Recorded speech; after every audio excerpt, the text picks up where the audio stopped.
avoid women who cannot spend on the small things on you. Women, wanawake wakikupenda watakununulia mazawadi. Wacha nikwambie, mwanamke akikupenda hata taksi yenyewe atajilipia akikuja kwako. Let me tell you now leo. Na kama avocado nadanganya, mseme ukweli, mniambie. Mwanamke akikupenda hata taksi atajilipia mwenyewe. Mwanamke akikupenda hata kutumia reverse call, hata kutumia please call me, hata kuflash. Mwanamke akikupenda atapiga na simu yake yeye mwenyewe mpaka airtime yake iishe.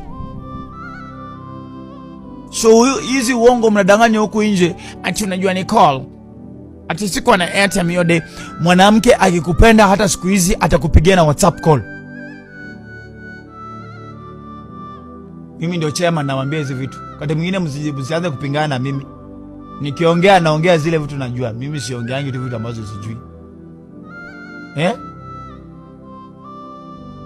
When a woman loves you, she will spend on you as well.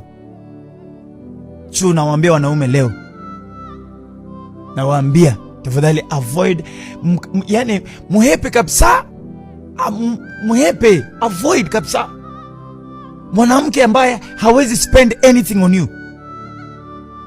Siku ya birthday anakubaya boxani kama wewe ni wrestler. Kwani wewe ni John Cena? Wewe ni Undertaker? Unabaiwa socks kama unaenda nursery school. Socks zenyewe ni zile kauzi kamoja kakitoka, hiyo uzi inaenda round. Unabaki tu umevaa na umebaki socks inakaa soli ya kiatu. Wanaume mwanze kujua worth yenu. And I'm telling you that.